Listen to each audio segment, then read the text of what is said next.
Јавното обвинителство повикано да ги истражи обвинувањата упатени кон Министерството за труд и социјална политика за процесот на посвојување деца.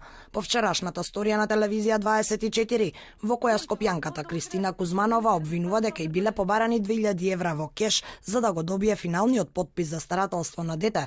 Првиот човек на детската амбасада го повика обвинителството сериозно да ги истражи таквите тврдења. Од обвинителството вела дека обвинителите ќе ги разгледаат обвинувањата, а потоа ќе одлучат дали ќе отворат истрага.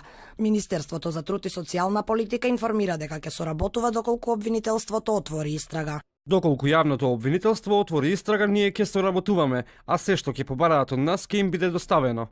По објавување на прилогот, во редакцијата на телевизија 24 се јави личноста од Министерството, која беше посочена од Кузманова и испрати демант во кој целосно ги негира обвинувањата. Во посебен дел од прилогот и текстот на интернет порталот е наведено дека јас сум одбила да коментирам.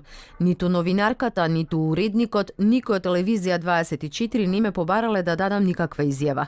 Во врска со ова барам да го објавите мојот демант во дневните вести и на интернет порталот на телевизија 24, дека во врска со овој случај не сум постапила надвор од моите професионални обврски и изрично демантиран дека сум побарала пари на скопјанка во врска со посвојување на дете.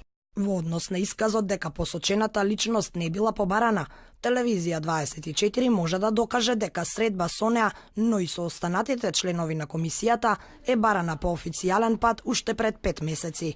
Поканата за изјава во камера се уште важи. За тврдењата на Кузманова, како и за евентуални слични случаи, од меѓаш и побараа јавното обвинителство да ги истражи сомнежите за мито во процесот на посвојување дете.